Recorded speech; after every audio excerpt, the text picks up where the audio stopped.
Quando somos crianças, eu acho que vemos coisas que depois de velhos, não vemos mais. Mencionando isso, tenho o prazer de apresentar uma história sobre algo que aconteceu nos anos 90. Foi uma história horrível e cruel, mas como todas as histórias horríveis e cruéis, se deixarem de ser contadas, corremos o risco de que voltem a acontecer. Nunca entendi por que havia um negócio de esgoto tão grande no quintal da minha casa. Era uma abertura retangular na terra que cheirava mal. Não era um odor constante. Às vezes mal se percebia, embora em outras ocasiões inundasse todo o quintal. Cerca de 2 metros abaixo passava um rio lento e doente, acinzentado na maior parte do tempo, às vezes amarelado. Arrastava matéria fecal, restos de comida, gordura que se grudava no concreto, como se o invernizasse pouco a pouco. Em alguns momentos, subia uma espuma suja de sabão ou de produtos químicos. Uma vez começamos a brincar com aquela espuma, e pouco depois nossos braços ficaram vermelhos, quentes, e sentimos uma coceira desesperadora. Então minha mãe colocou sobre o buraco um plástico sustentado por alguns tijolos, uma solução improvisada e miserável. Ainda assim, com frequência o vento levantava o plástico e o levava embora, e o cheiro voltava a sair. Um dia entraram para roubar a casa, e sabe o que foi a única coisa que levaram? A tampa do poço. Uma grade pesada de metal maciço, enferrujada, mas forte. Nunca entendemos por que alguém levaria algo assim, embora hoje eu saiba que era para vender por quilo. Meu pai então cobriu aquilo com uma tampa de madeira.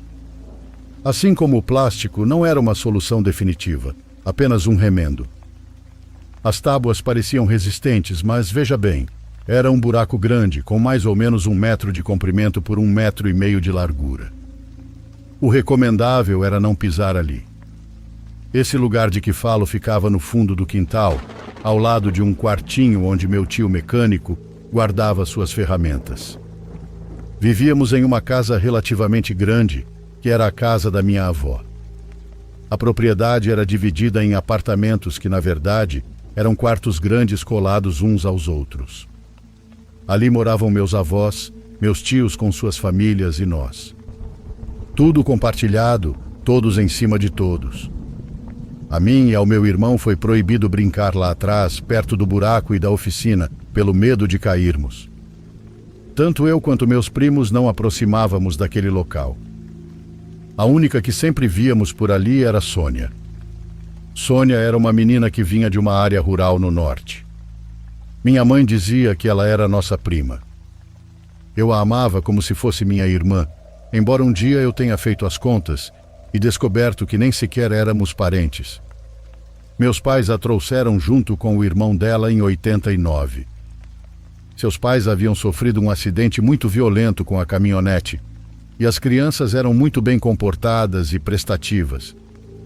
O mais velho, além de ir à escola, começou a trabalhar na oficina com um dos meus tios e rapidamente se tornou aprendiz de mecânico. Sempre andava com as mãos pretas de graxa. A menina, com cerca de 10 anos, fazia praticamente todo o serviço doméstico. Minha mãe no início havia proibido isso, mas a garota mesmo assim recolhia coisas, varria, passava pano e às vezes cozinhava. Dizia que a mãe dela tinha se preocupado em ensiná-la a cuidar da casa, com a finalidade de que se algum dia os pais faltassem, como de fato aconteceu, a menina não fosse um peso para as pessoas que abrissem as portas de suas casas para ela. Sônia, sim, ia lá atrás até o buraco. Ela abria a tampa e espiava para dentro. Nunca tapava o nariz nem fazia caretas. Um dia minha avó a encontrou sentada na borda como se fosse pular. Ela a puxou pela orelha e deu uma bronca que ecoou por todo o quintal. A menina jurou que nunca mais faria aquilo. Pareceu que dizia a verdade, mas mentiu. O que ela nunca mais voltou a fazer foi ir de dia. Passou a esperar a noite quando todos já estavam deitados. Então, para quem prestasse atenção, era possível ouvir ruídos no quintal. Sons mínimos, quase insignificantes, que podiam ser confundidos com os de um gato rondando ou com o vento balançando as correntes da oficina. Mas era Sônia. Eu não conseguia imaginar o que ela via naquele abismo pestilento.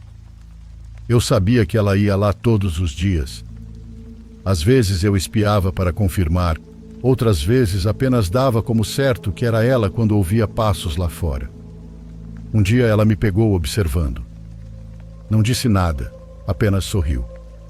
Na tarde seguinte, eu a vi conversando com o irmão quando ele chegou da oficina. Tenho quase certeza de que ela lhe disse que eu a estava espionando, porque naquela noite, quando todos entraram em suas casas e o quintal ficou em silêncio, Ismael entrou até o meu quarto para me dizer se eu queria acompanhá-lo lá fora. Tudo muito misterioso. Ele não me disse para onde me levava, nem o que queria me mostrar. Só vi que carregava uma sacola com comida e uma lanterna. Fomos lá atrás. Ele levantou a tampa e iluminou o fundo. Algo apareceu lá embaixo por alguns instantes. Minha mente quis enxergar um rosto, mas tudo aconteceu muito rápido. Aquilo moveu-se depressa e escondeu-se no duto, mas também cobriu os olhos porque a luz o incomodava. Então a lanterna fez um clique. Ismael a apagou. Havia alguém lá embaixo, ou pelo menos foi isso que pensei primeiro. Ele voltou a iluminar, mas agora de lado, deixando que a luz se filtrasse pelas paredes do buraco. Quando meus olhos se acostumaram, entendi o porquê. Não era uma pessoa, ou se era, também parecia um objeto, embora se movesse por vontade própria. O que dava para ver parecia pele, mas uma pele lisa demais. Era estranha, com manchas esverdeadas e, em certos ângulos, refletia a luz como plástico velho molhado. Movia-se de forma estranha. Não andava nem rastejava, apenas se ajeitava impulsionando-se com sacudidas, como um manequim mal montado que alguém puxasse por fios. As articulações pareciam ter pouquíssimo alcance de movimento, exatamente como um boneco ou um manequim. Aquela coisa comprida se deslizava contra o concreto, deixando uma marca brilhante que não parecia água.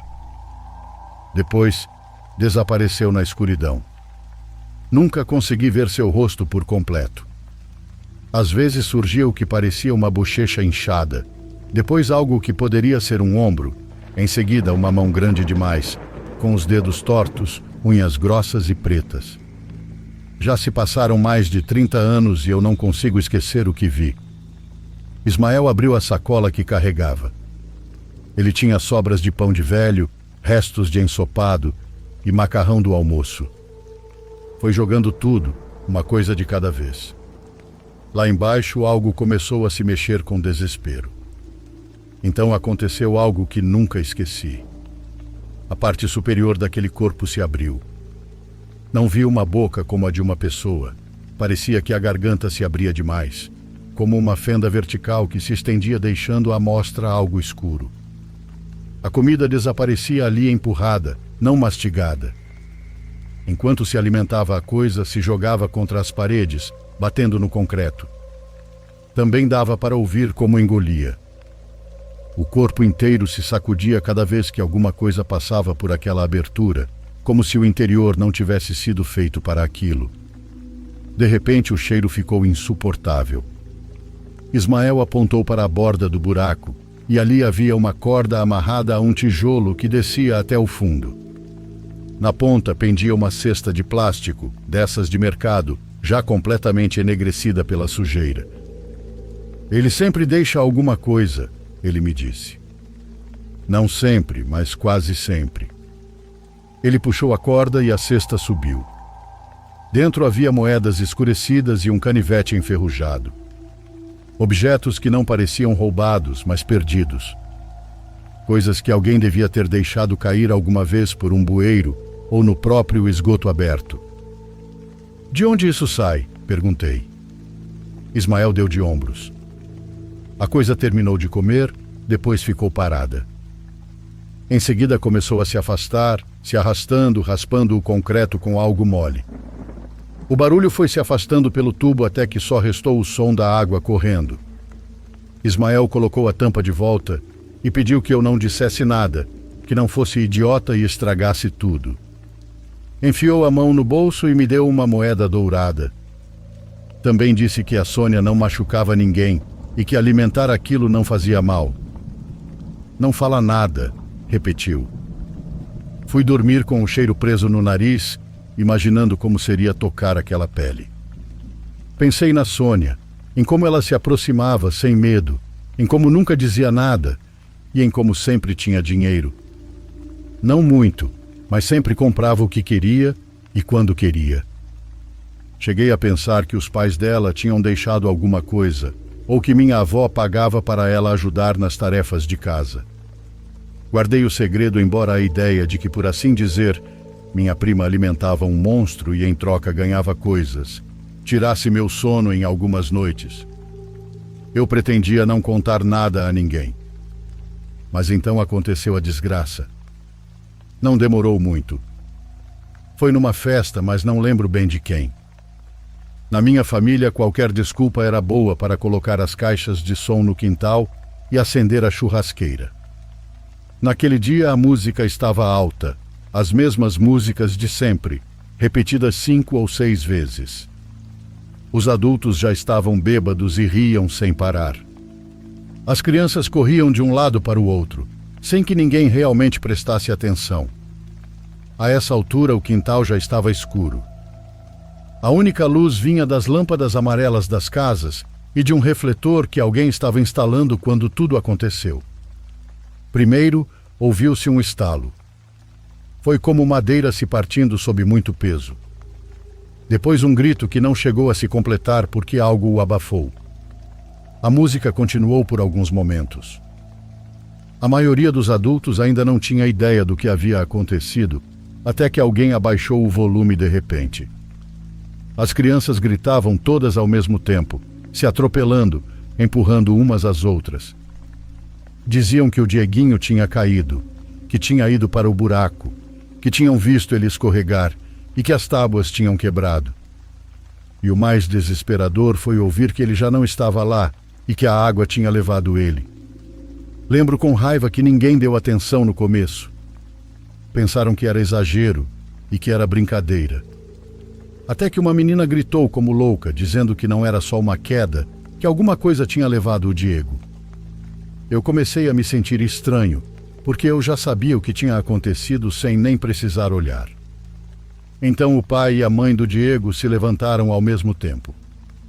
Eram nossos vizinhos da rua de trás. Quando chegaram ao buraco não havia nada. Só o buraco escuro, com as paredes respingadas de marcas cinzas. O cheiro subia de uma vez, mais forte do que nunca, e o som da água correndo era constante. A mãe do Diego demorou alguns segundos para entender. Ela olhava ao redor como se o menino pudesse estar escondido atrás de alguém, debaixo de uma mesa ou em algum canto. Quando percebeu que ele não estava em lugar nenhum, soltou um grito que cortou o ar. Imediatamente se jogou na borda do buraco. Diziam para ela não se desesperar, para se acalmar e esperar. Ela não escutava ninguém. Deitou-se de bruços devagar, tentando enfiar o corpo, esticando os braços como se pudesse alcançá-lo. Começou a gritar o nome dele, o nome completo, com sobrenome, e também o chamava do jeito carinhoso. Dieguinho, onde você está? Depois deu apenas um grito de dor. Não houve resposta. Tiraram ela quase à força. Quando finalmente conseguiram levantá-la, quando finalmente a separaram do buraco, ouviu-se um choro. Vinha de baixo. Não era um choro alto, nem muito claro, mas era óbvio que era o Diego. O som não subia. Ele se movia em ondas que faziam o chão vibrar levemente, como se passasse primeiro pela terra antes de chegar aos nossos ouvidos. Todos ficaram parados. Alguém desligou a música de vez e ninguém falava. Alguns seguravam a cabeça, outros olhavam para o buraco como se esperassem ver algo sair. Foi então que a vizinha bateu na porta.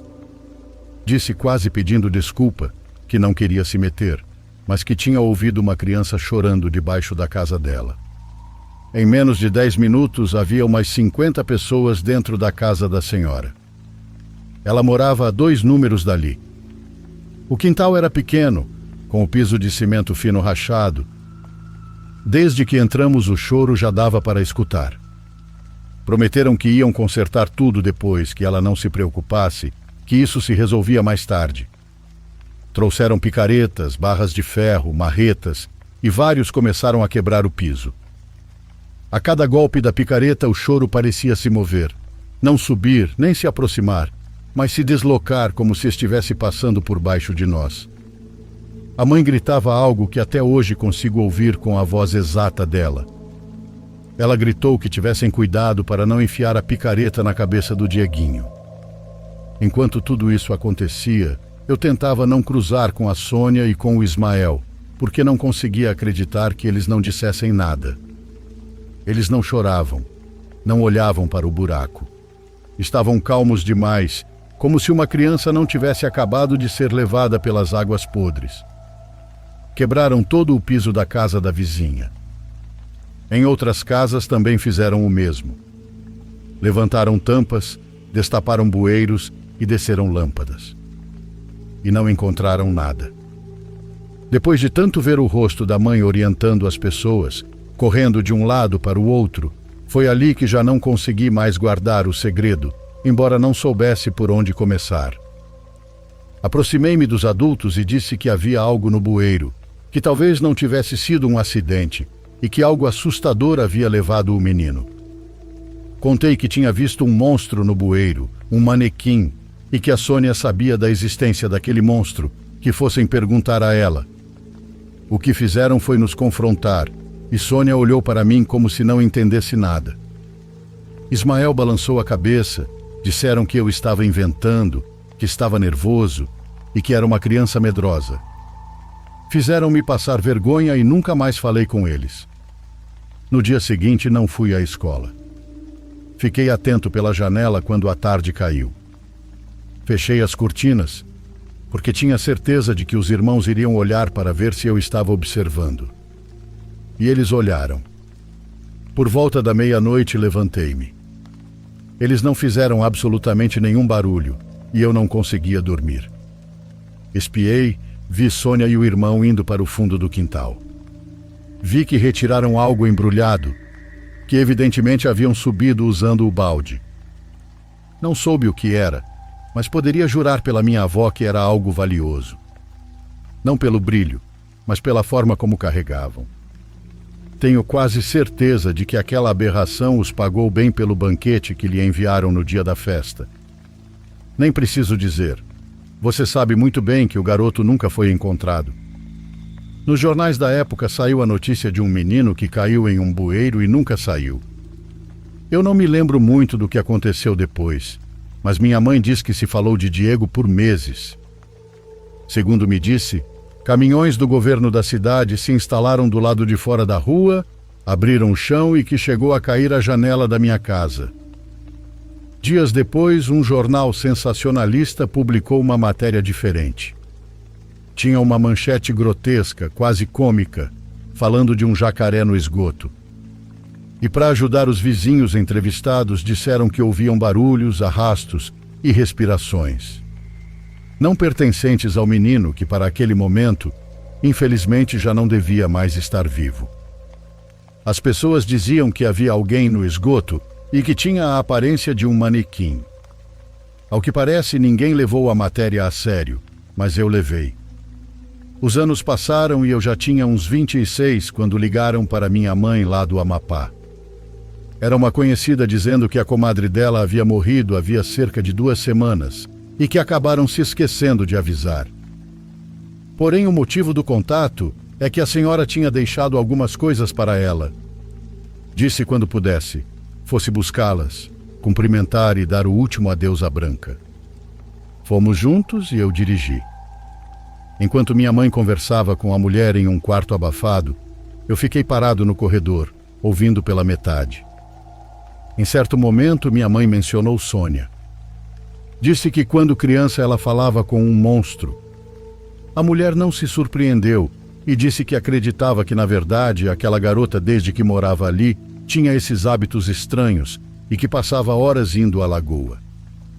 Quando ela ainda existia, sentava-se na margem e falava sozinha. Disse que certa vez a viram de longe e que pensaram que ela estivesse brincando. Alguém, curioso, aproximou-se. Viu à distância que havia algo surgindo acima da superfície, observando a menina. Um rosto como de plástico, ou lixo que alguém teria jogado na lagoa. Só que quando a presença da pessoa que observava de longe se tornou evidente, aquele rosto afundou. A mulher contou tudo sem medo, sem mistério, como se falasse de um dia normal. Naquela época, Sônia já não morava mais conosco, nem o irmão Ismael. A mulher disse à minha mãe que fosse o que fosse aquela coisa. Não ficou no povoado, que deve ter ido embora com ela. Quando saímos, passamos de carro por onde ficava a lagoa. Já não havia nada, apenas terra rachada, mato e fendas longas. Fiquei olhando para o chão, esperando que do nada surgisse alguma explicação. No caminho de volta, a única coisa que minha mãe perguntou foi: "Então quer dizer que isso levou o Dieguinho?" Eu avisei. Eu disse: "Décadas se passaram. Às vezes, quando caminho pela cidade e vejo um bueiro aberto, ainda penso que talvez exista algo vivendo lá embaixo. Eu tenho quase certeza de que exista."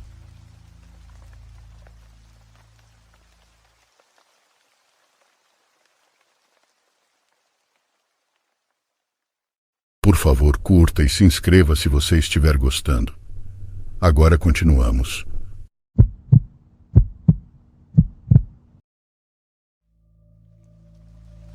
Sou seguidor do canal, mas não sabia como te enviar minha história. Gosto muito do conteúdo que você posta, e a maioria das histórias eu analiso e elas ficam na minha cabeça por dias. Quero contar algo. Eu sempre acreditei que a mente humana é capaz de criar entidades reais. Não falo de alucinações ou coisas do tipo. Falo dos tulpas, seres que uma pessoa cria com a força do pensamento. Você pensa neles, eles se tornam reais e passam a agir por conta própria. Não sei se estou me explicando bem. Não conheço milhares de casos, mas já li e ouvi alguns relatos que me convenceram. O que mais me marcou foi um que aconteceu comigo mesmo, há cerca de 15 anos. Naquela época viralizou um áudio muito perturbador que passava de celular em celular. Não sei de onde surgiu, mas era a voz de uma menininha dizendo: "Sou a Anita, tenho 3 anos e estou morta." Ouvi esse áudio uma única vez e senti um arrepio terrível. Na minha casa já apareciam coisas estranhas como sombras, passos, vozes de adultos, mas nunca de crianças. Esse áudio entrou tão fundo na minha cabeça que comecei a sonhar com uma menina morta chamada Anita. Eu acordava suando, sem conseguir dormir novamente. Uma noite, deitado no escuro, ouvi o choro de uma menininha debaixo da minha cama. Fiquei arrepiado e tremendo. Me inclinei para olhar, mas não havia nada. Muitos vão dizer que era imaginação, mas isso aconteceu por várias noites seguidas. O choro ficava cada vez mais claro e cada vez mais próximo. Depois disso, comecei a vê-la, ainda que só um pouco. Seu rostinho era pálido e aparecia por baixo da porta do meu quarto. Os olhos eram grandes, o cabelo preto e longo, e ela usava uma roupinha parecida com aquelas de primeira comunhão. Certa noite, minha mãe gritou muito alto. Corremos para ver o que havia acontecido e a encontramos no banheiro, quase desmaiada. A porta estava aberta, e ela sempre deixava assim. Disse que enquanto usava o banheiro, viu uma menininha correndo pelo corredor, rindo alto, como se estivesse brincando. Vale dizer que naquela casa não havia crianças. Depois foi a vez do meu pai se assustar. Ele é alto e seus pés sempre ficam para fora da cama. Falo isso porque ele começou a reclamar que de madrugada sentia alguém coçando a sola dos pés. Coçava de forma insuportável, mas ele não via nada. Até que certa vez, não estava totalmente dormindo quando sentiu novamente as coçadas. Olhou para baixo e lá estava uma menina pálida, com o rosto abatido, agachada aos pés da cama. A pequena sorriu para ele e se arrastou, engatinhando para debaixo da cama. Meu pai ficou paralisado. Minha mãe dormia ao lado e ele não quis acordá-la nem fazer escândalo. Apenas acendeu a luz, olhou embaixo da cama e não havia nada. A partir daí, todos nós na casa passamos a acreditar nela. Já não era a imaginação de apenas uma pessoa. Em menos de 3 meses, todos nós adoecemos. Estávamos magros, com olheiras profundas. No fim, jogamos água benta pela casa inteira, e isso ajudou bastante. A menina passou a aparecer com menos frequência, mas nunca foi embora de vez. Às vezes, muito de vez em quando, víamos algo pequeno correndo pelo corredor ou objetos sendo jogados no chão. Depois de um tempo, um senhor mais velho, que entende dessas coisas, me explicou algo que nunca esqueci. Ele dizia que demônios, ou seja lá o que exista por trás disso, conhecem nossos medos mais profundos e nossos traumas. Eles usam isso. Aquele áudio tinha cravado em mim o terror de uma menina chamada Anita. Minha mente, com tanto medo repetido, abriu uma porta e algo se aproveitou disso. Aquilo se materializou usando exatamente aquela imagem para nos torturar. Então é isso. Cuidem do que vocês escutam ou veem na internet, pessoal. Às vezes a mente não apenas imagina, ela cria.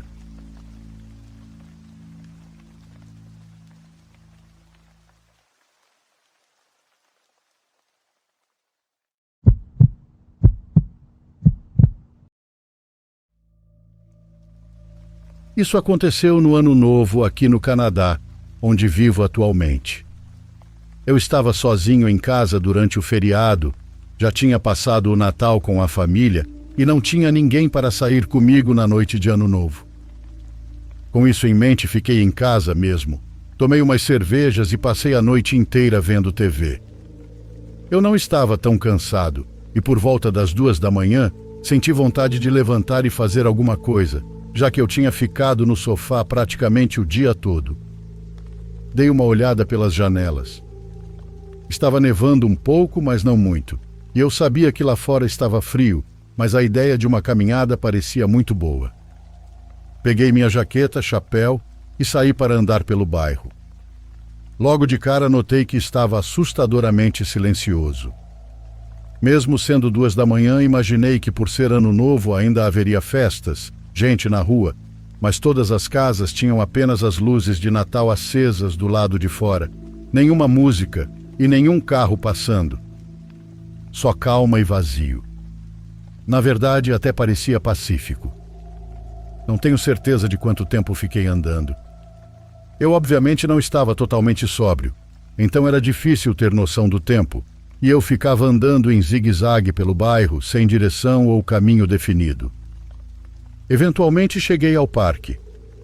Parecia que o caminho não tinha sido limpo, mas devia ter só uns 5 centímetros de neve, então resolvi seguir por ali mesmo.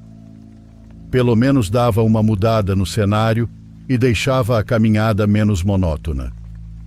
Caminhei um pouco até perceber que, além da neve estar ficando mais difícil de atravessar, não havia luzes acesas ao longo do trajeto. Eu já tinha caminhado ali a noite antes e sempre tinha esses pequenos postes iluminando a trilha, mas imagino que desliguem no inverno. Depois de alguns minutos, decidi voltar. Arrastei os pés pela neve, andando talvez 1 minuto no sentido contrário, quando vi algo bem estranho.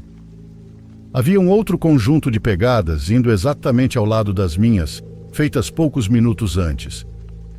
Alguém tinha que estar caminhando logo atrás de mim, e sinceramente, parecia que essa pessoa estava me seguindo, já que antes não havia nenhuma marca ali. Só que eu não vi ninguém. Quando tentei ver se elas tinham virado para algum lugar ou para onde iam, percebi que as pegadas saíam da trilha e continuavam para dentro da escuridão total, onde eu não conseguia enxergar absolutamente nada. Alguém podia estar parado a 3 metros de distância de mim, e eu não teria como perceber porque estava tudo um breu. Acelerei o passo para sair dali, embora na hora eu ainda não achasse que fosse algo tão sério.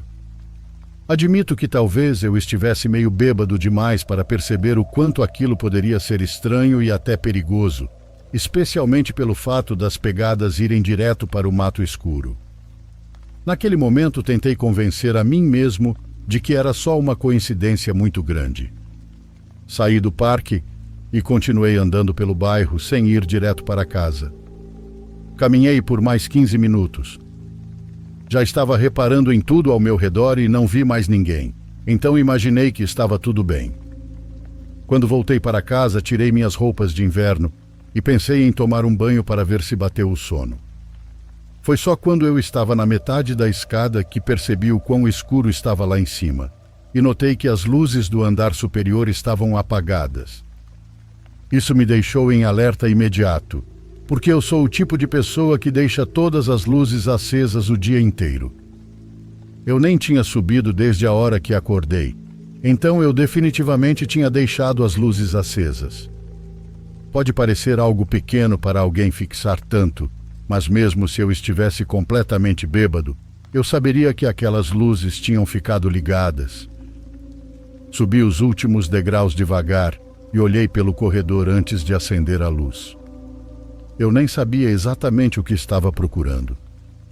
Passei pelos cômodos, colocando só a cabeça para dentro, conferindo se havia algo fora do lugar.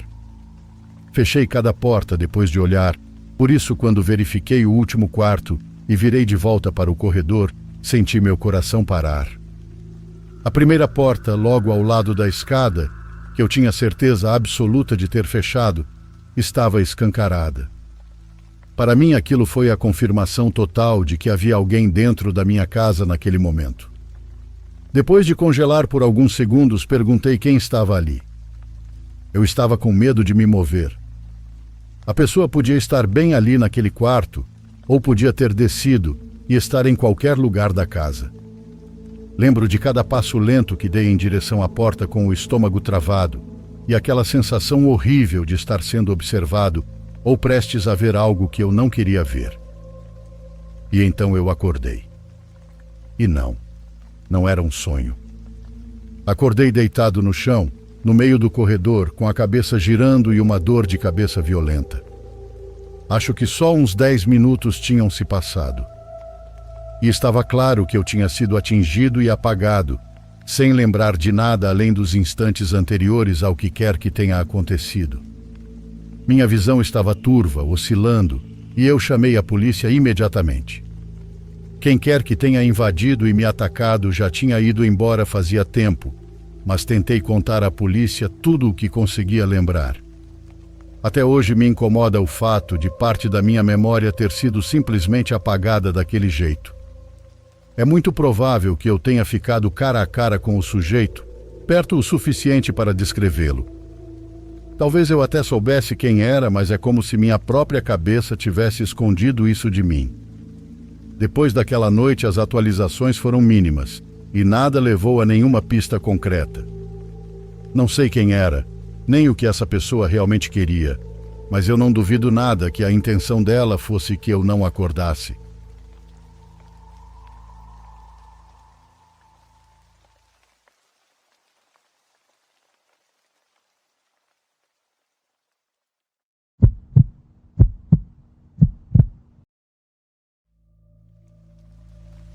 Boa tarde, diário. Meu nome é Efraim, e antes de começar o meu relato, gostaria de lhes fazer uma pergunta. Vocês possuem o dispositivo Alexa? E se sim, alguma vez já aconteceu algo estranho relacionado a ele? Porque comigo aconteceu, e é justamente essa experiência que quero compartilhar com vocês esta noite. Isso aconteceu há alguns meses. Tudo começou quando um amigo me mostrou um vídeo de uma plataforma de vídeos curtos, no qual um jovem fazia uma pergunta curiosa ao seu dispositivo. Alexa, você detecta atividade paranormal no meu quarto? Depois de fazer a pergunta, o dispositivo começou a se comportar de forma estranha. Ele falava sozinho, rezava ou travava, dando a impressão de que tudo aquilo servia apenas para assustar o garoto, com um comportamento fora do normal, o que por sinal ficou registrado no vídeo. Eu disse ao meu amigo que aquilo podia muito bem ser algo planejado, algo editado apenas para conseguir visualizações e seguidores naquela plataforma. Mas ele me respondeu que não, e que se eu estava tão seguro assim, me desafiava a fazer a mesma pergunta à minha Alexa. Eu aceitei o desafio, mas como costumamos dizer aqui, o medo não anda de burro. Então decidi fazer isso no dia seguinte, quando ainda houvesse luz. Alexa, você detecta atividade paranormal no meu quarto? Perguntei ao dispositivo pela manhã. A resposta que obtive me pareceu bastante normal, algo que eu já sabia que a Alexa costuma dizer nesses casos.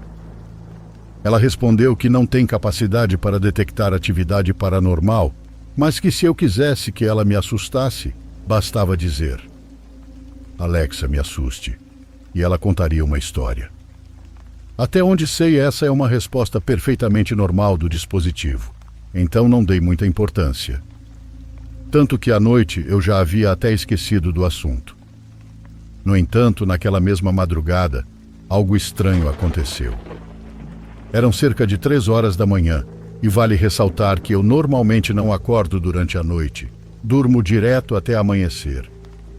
Mas naquela ocasião abri os olhos.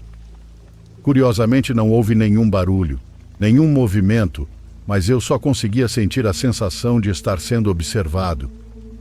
Justamente nesse momento, minha Alexa se ativou e disse algo que me pareceu muito estranho. Que risada bonita, espero ouvi-la mais vezes. Preciso confessar a vocês que isso me assustou bastante, porque eu não havia falado nada, nem feito qualquer ruído. Além disso, quando o dispositivo capta algum som e não o compreende, ele costuma responder algo como: Desculpe, não entendi. A situação ficou assim e, como pude, consegui voltar a dormir parcialmente. Na manhã seguinte, ainda bastante confuso, decidi investigar. Descobri que essa resposta específica sobre a risada à Alexa só emite quando você diz algo como Alexa, hahaha, ou ri de propósito para que ela detecte o som. Até hoje não sei se tudo isso foi desencadeado pela pergunta que fiz sobre atividade paranormal. Nunca havia me acontecido nada parecido antes e, apesar disso, ainda guardo a esperança de que tudo tenha sido apenas um erro do dispositivo. Ainda assim, a dúvida permanece.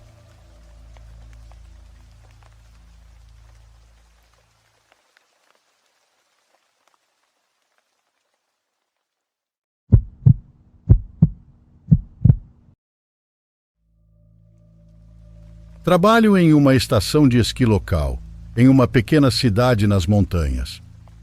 Basicamente, meu trabalho consistia em limpeza e manutenção geral, mas eu também tinha um certo treinamento em segurança, porque já haviam ocorrido alguns arrombamentos durante a madrugada. Pessoas tentavam roubar equipamentos de esqui e snowboard, ou usar as pistas enquanto o local estava fechado. Depois de vários desses incidentes, a empresa reorganizou os horários para que 2 pessoas trabalhassem durante a noite, realizando as tarefas normais e, ao mesmo tempo, inibindo possíveis invasores. Nós não tínhamos câmeras nem nada do tipo. Então, o título de segurança do meu cargo nunca afetou muito minha rotina. Depois que começamos a trabalhar à noite, ninguém mais tentou invadir o local por meses.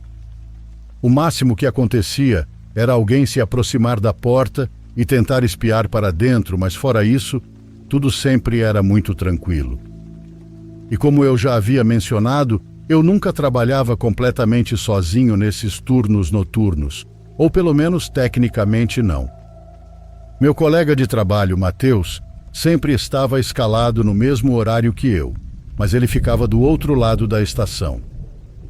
A estação era dividida em 2 grandes áreas, ligadas apenas por um corredor. Às vezes eu nem chegava a ver ele por dias ou semanas. Então, apesar de não estar realmente sozinho, na maioria das noites parecia que eu estava. Mas naquela noite, tudo começou exatamente como sempre. Bati o ponto e comecei a limpar o andar principal.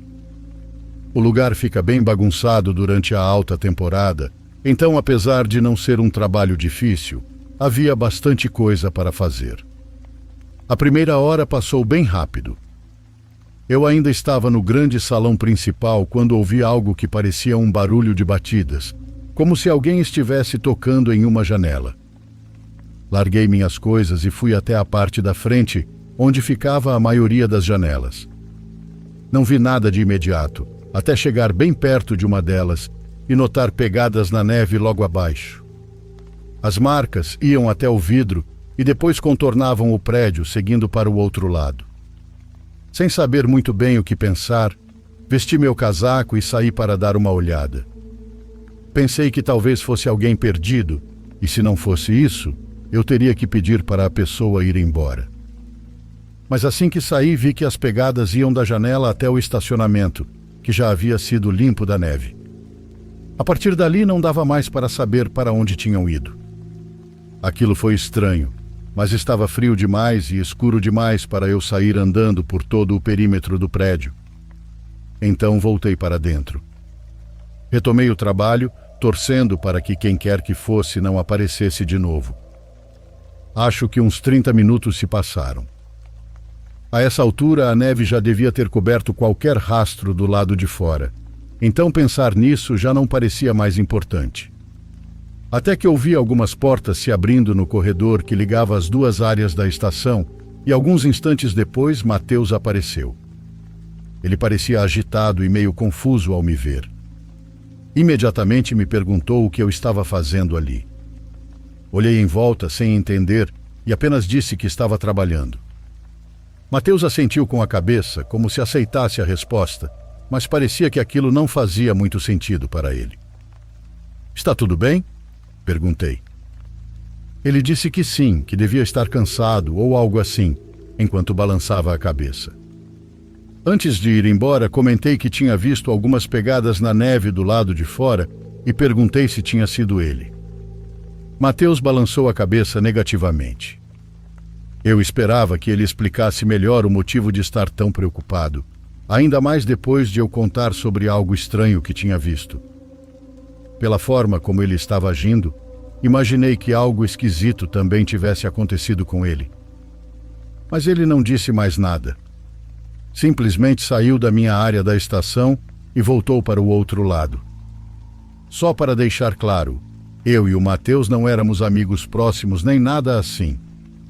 Como eu disse, raramente nos víamos, então não passávamos de conhecidos.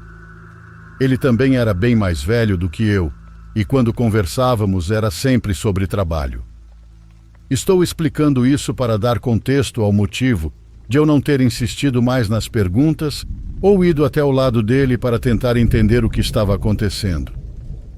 Continuei trabalhando, mas passei a maior parte da hora seguinte pensando em como aquela noite estava estranha. E justamente quando achei que o resto do turno passaria sem mais acontecimentos, ouvi um estrondo alto vindo do corredor que ligava as duas áreas da estação. Parecia uma porta batendo com força ou algo pesado se chocando contra a parede.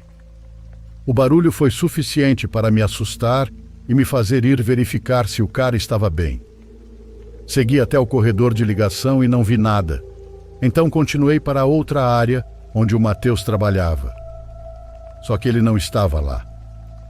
"Ei, Matheus, você está bem?" Chamei o nome dele várias vezes e não obtive nenhuma resposta. Nem um som sequer. Comecei a ficar nervoso e quando cheguei à parte de trás daquela área, meu estômago gelou ao ver que a porta dos fundos estava completamente aberta. A neve entrava com o vento, mas parecia que a porta estava aberta havia apenas alguns minutos. Corri até lá e olhei para fora. Não vi ninguém, mas havia mais pegadas levando para longe do prédio, subindo em direção às pistas onde ficavam os teleféricos. Não havia motivo algum para o Matheus sair por ali, o que só me deixou ainda mais apreensivo. Chamei o nome dele de novo, mas o vento não deixava minha voz ir muito longe. Comecei a ficar realmente preocupado. Revisei todo o prédio por dentro, procurando por ele, mas não encontrei nada. A única pista que eu tinha eram aquelas pegadas na neve. Corri de volta para minha área, peguei meu casaco novamente e voltei apressado até a porta aberta. Saí e comecei a seguir as pegadas. Elas iam muito mais longe do que eu imaginava. Do lado de fora estava um silêncio absoluto. Juro que era apenas o vento e a neve. Nenhum outro sinal de alguém por ali. Me sentia num filme, com as pegadas me levando até a parte mais baixa dos teleféricos e um pouco morro acima. Foi então que eu parei. Elas saíam da área da estação e entravam na mata que margeava a encosta. Não havia luz alguma ali, e pelo que eu sabia, depois daquela linha de árvores era apenas uma floresta comum de montanha. Meu coração começou a disparar, e tive a sensação de que aquelas pegadas talvez não fossem do Mateus. Mateus, você está aí? Chamei. Alguns segundos longos de silêncio se passaram, até que mais ao fundo, atrás das árvores, vi uma coisa se mover e olhar diretamente para mim com algo brilhante nas mãos. Pelo pouco que consegui ver, não se parecia em nada com o meu colega. Corri o mais rápido que pude de volta morro abaixo, em direção à estação, caindo várias vezes porque minhas botas ficavam presas na neve pesada. Quem quer que estivesse lá não me seguiu, mas eu sabia que estava me observando. Fechei a porta e corri para o outro lado onde ficava a recepção, usando o telefone de lá para ligar para a polícia. Eu não sabia exatamente o que estava acontecendo, mas não ia arriscar continuar procurando sozinho. Por estarmos nas montanhas, a polícia levaria cerca de meia hora para chegar.